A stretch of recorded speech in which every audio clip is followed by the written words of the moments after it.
What I am about to tell you, I have hesitated to say publicly for years. Not because I did not know it, I knew it. I have known it for a long time. I hesitated because I was not sure the world was ready to hear it. I am no longer sure the world has time to wait. Something has shifted in the spiritual realm. Something dark, something ancient, something that has been building beneath the surface of your daily life. Beneath your news feed, beneath your family dinners, beneath the walls of your own church. And most people have absolutely no idea it is happening. I am not here to frighten you. Fear is not what I want from you. But I am going to ask you to sit down, to be quiet, and to listen very carefully, because what I am about to reveal may be the most important thing you hear this year. I have spent decades as an exorcist, as a priest, as a theologian trained in the tradition of the church. I have sat across from entities whose names I will not say aloud in casual conversation. I have been in rooms where evil was not a metaphor. It was present, visible, pressing. And through all of that, I have learned certain things about the enemy, about his strategies, about the times we are living in, that I believe every Christian, every human being must understand before it is too late. The darkest message I have ever carried is this: the enemy is no longer hiding. He has stopped pretending. And if you do not understand what that means right now, you are already behind. Stay with me. All 6 parts. This is not entertainment. This is a warning issued in love, and in the gravest spiritual seriousness I have ever spoken with in my life. Let me begin with something that might surprise you coming from a priest. I am not going to start with theology. I am going to start with observation. Because the greatest spiritual crisis of our age is not that people believe in the wrong things. It is that people have stopped observing reality at all. Look around you. Truly look, not at the headlines. Headlines are engineered to confuse. Look at the patterns. Look at what is being normalized. Look at what your children are being told is beautiful, what they are being told is progress, what they are being told is liberation.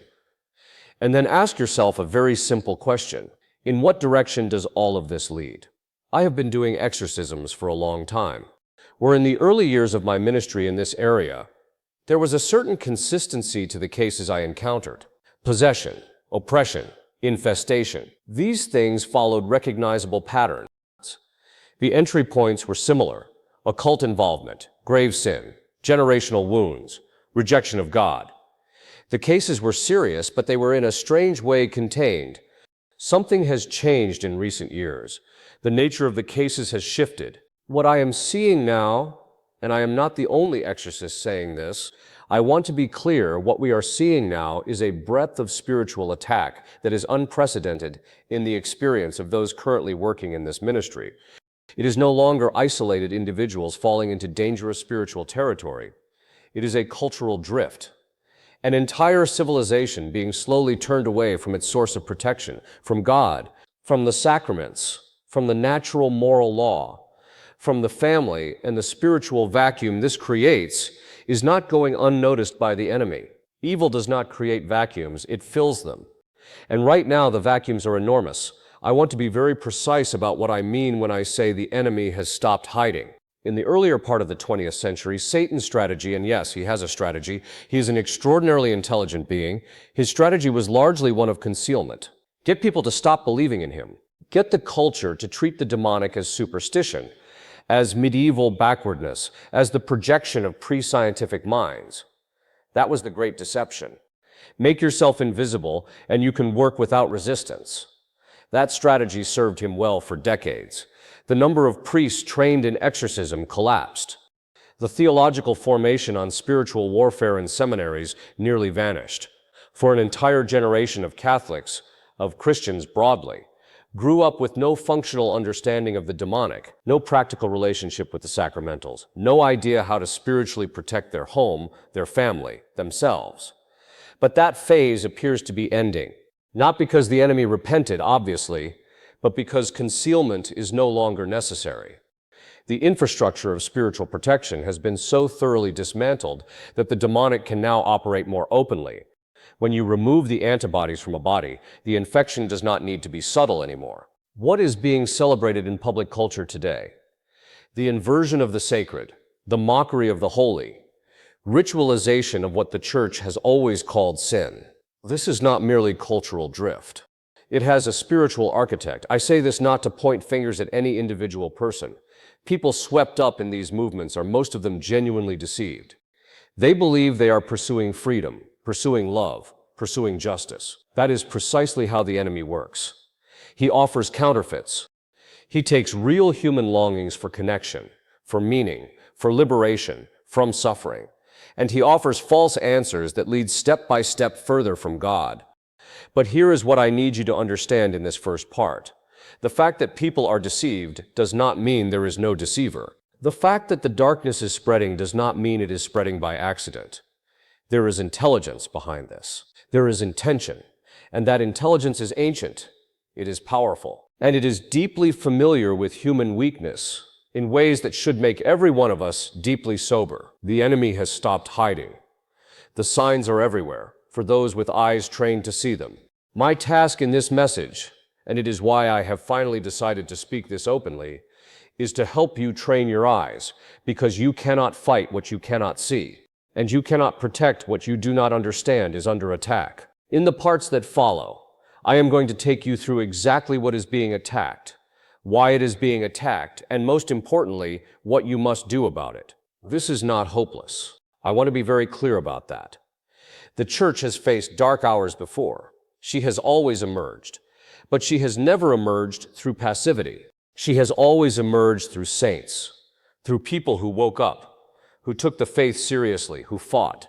And we need those people right now. We need you to be one of them. In every exorcism I have conducted, and in every case of serious spiritual warfare I have been involved with, a pattern emerges.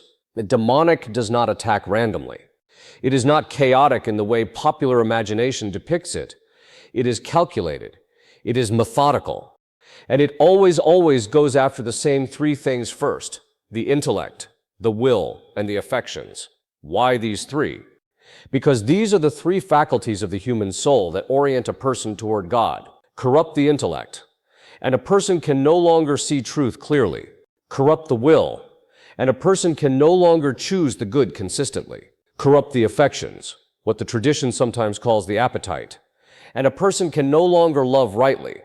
You take those three things and you have effectively severed the person from their capacity, turned back to God without extraordinary grace. Now here is the terrifying part, and I use that word deliberately because I think we have become too comfortable, too cushioned from the appropriate gravity of our situation. The culture we are living in is engaged in a systematic assault on all three of these faculties simultaneously, not by accident, with extraordinary efficiency. Let us take the intellect first. The intellect is ordered toward truth. The human mind, when functioning properly, seeks reality. It wants to know what is actually there, what actually works, what is actually good. The demonic strategy against the intellect is not to make people stupid. It is to make them relativistic.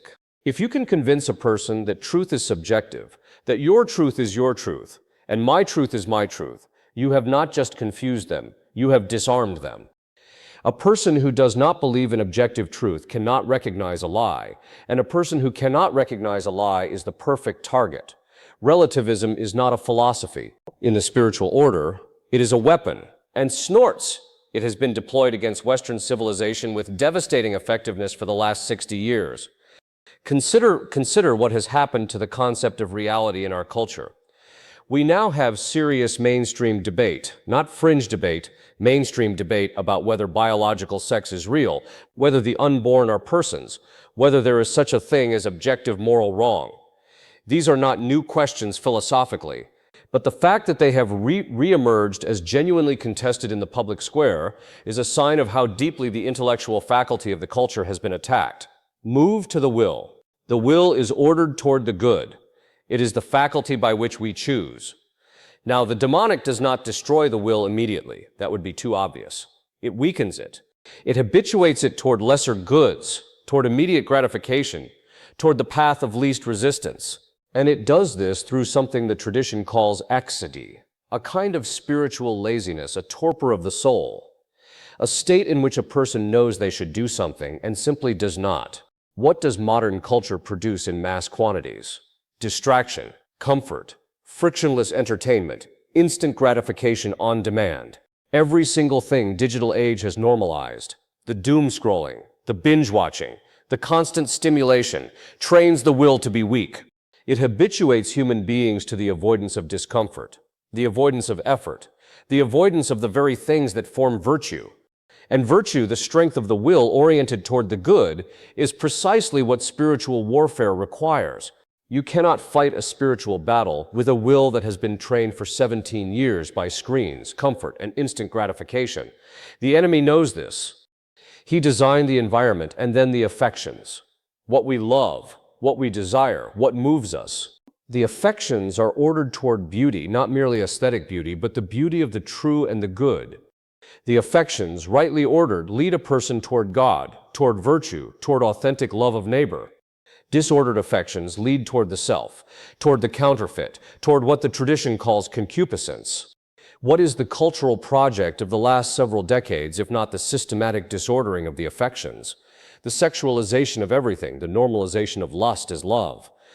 The collapse of the concept of sacrifice in relationships. The replacement of commitment with feeling, so that when the feeling changes, the commitment is considered over. This is not liberation. This is the destruction of the capacity for authentic love. And a culture that cannot love authentically is a culture that has lost its primary image of God, because God is love. These three attacks on the intellect, the will, and the affections are not happening in isolation. They are happening simultaneously. They are reinforcing each other. And they are happening to your children right now through the devices in their pockets and the curricula in their schools and the content streaming through your televisions. This is the battlefield, and most families are not even aware they are on it. I do not say this to create despair. The grace of God is more powerful than any of this, but grace builds on nature. It does not bypass it. If we do not understand what is being dismantled, we will not know what needs to be rebuilt. In the next part, I am going to tell you about what I believe is the single most dangerous spiritual development of our age. Something that very few people are talking about that I believe is already inside most of our homes. Everything I have described to this point, the three targets, the portals, the cultural assault, would be cause for despair if the church were empty-handed. She is not. She has never been empty-handed. When the tragedy of our age is not that the weapons do not exist, it is that we have forgotten we have them. The arsenal is full. The soldiers have laid down their arms. Let me tell you about the weapons. I am going to be concrete because this is too important to be vague about. The first and greatest weapon is the Eucharist. I do not mean attending Mass occasionally. I do not mean going through the motions of a religious obligation. I mean the Eucharist understood as what the Church actually teaches it is.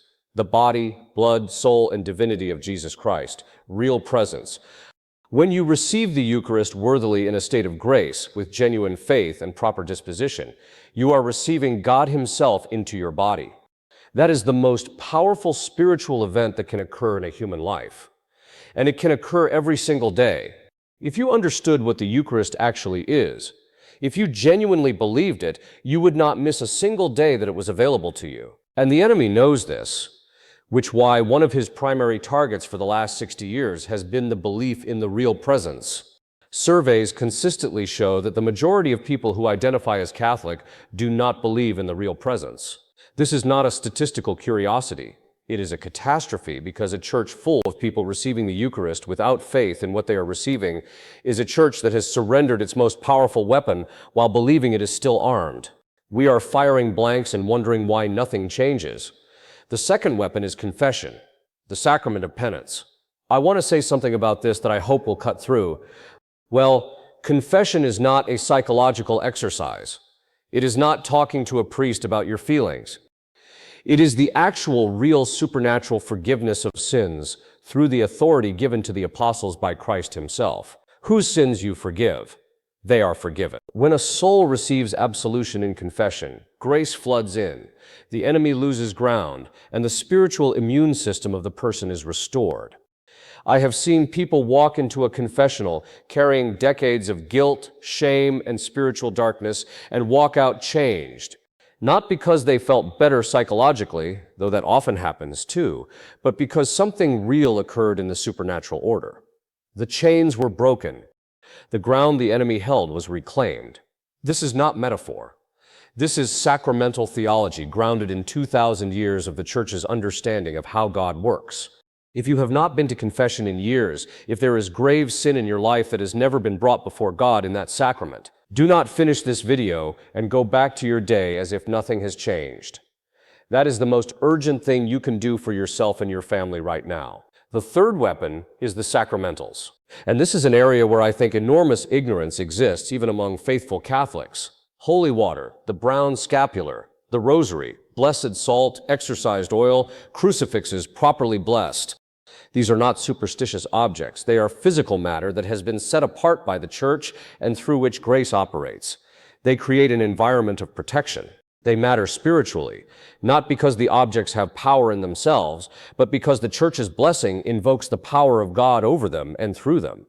I routinely ask people who come to me in distress about their homes, is there holy water in your home? Do you bless your children with it? Are there blessed crucifixes on the walls? Is there a blessed image of Our Lady? Is the rosary being prayed? The answers I get are almost universally no, and then these same people are surprised that darkness has moved in. You have left your house unguarded. You have sent your children out without armor, and you wonder why they are being hit. The fourth weapon is prayer, but I want to be precise about what kind. Not prayer as a vague spiritual feeling. Prayer as a structured, regular, persistent conversation with God, the Liturgy of the Hours, the Rosary, the Divine Mercy Chaplet, Lectio Divina with Scripture. These are not arbitrary pious exercises. They are forms of prayer that the Church has refined over centuries precisely because they work. They orient the soul. They build the relationship with God that is the foundation of all spiritual protection. The fifth weapon, and this one is perhaps the most underestimated, is community. We were not designed to fight this battle alone. The family is the domestic church, and it is supposed to function as a spiritual unit. The parish is a community of souls supporting one another. When we are isolated, when we are fighting individually, when we have no spiritual friends, no accountability, no one praying with us and for us, we are extraordinarily vulnerable. The enemy knows this, which is why his strategy always involves isolation. I want you to hear me. The weapons exist. They work. They have always worked. But weapons sitting unused in an armory do not protect anyone. You have to pick them up. You have to learn how to use them. You have to commit to using them consistently, not just in crisis. In part 5, I am going to tell you what the next 12 months look like spiritually and why the time to act is not later. I want to be careful here. I am not a prophet. I do not receive private revelations, or if I do, I hold them with great caution and humility as the Church instructs. What I am about to share is not prediction in the prophetic sense, it is analysis. The kind of analysis that comes from decades of working at the intersection of the spiritual and the practical, of watching the patterns, of understanding how demonic strategy unfolds when it is left unopposed. And the pattern I am seeing says this: we are approaching perhaps already inside normative intensification, not the end. I want to be clear, I am not making eschatological predictions, but a period of intensification of spiritual warfare, of cultural collapse, of pressure on Christian families and Christian institutions.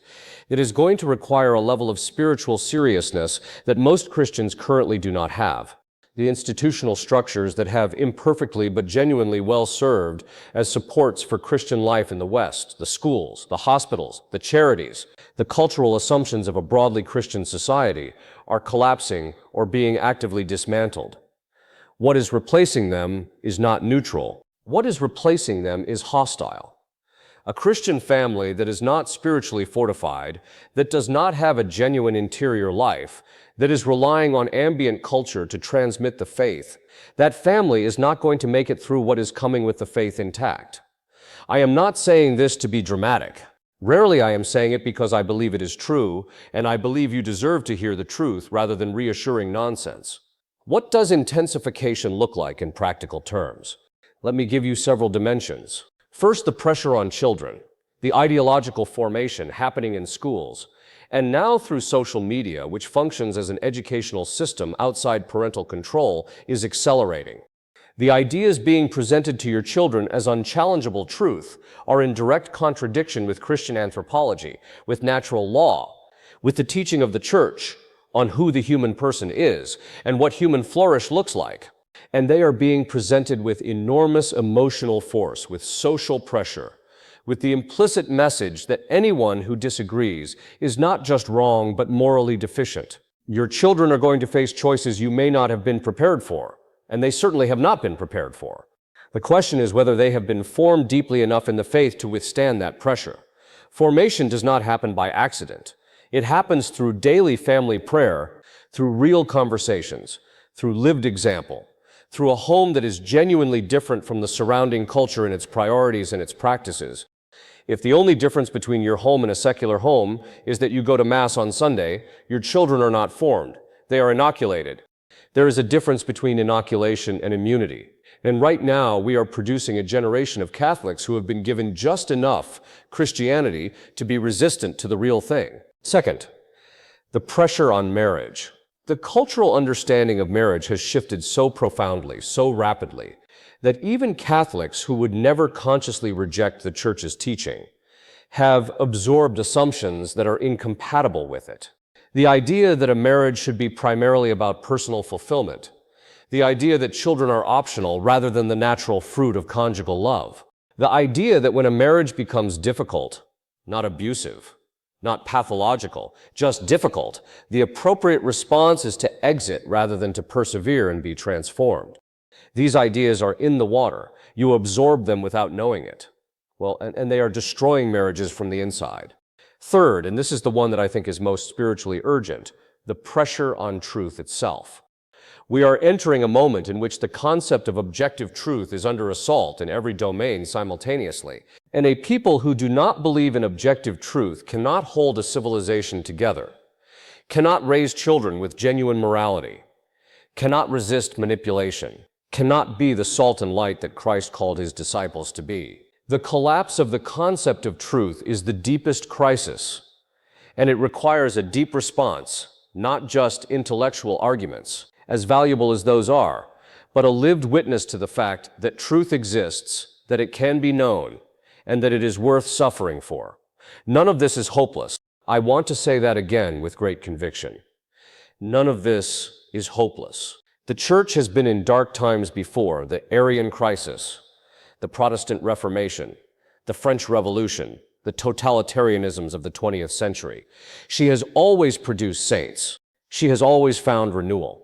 But she has never done so by waiting for someone else to do the work, by hoping the culture would turn on its own, by the passivity of comfortable Christianity. She has done it through people who woke up, people who took the faith with radical seriousness, people who prayed when it was inconvenient, who sacrificed when it was costly, who spoke the truth when it was dangerous. That is what this moment requires. And in the final part, I am going to tell you exactly, practically, specifically what you need to do starting today. I have brought you through 5 parts of what I believe is the most important message I have ever delivered publicly. I have told you that the enemy has stopped hiding. I have told you the 3 faculties he attacks first. I have told you about the portals that are already in your home.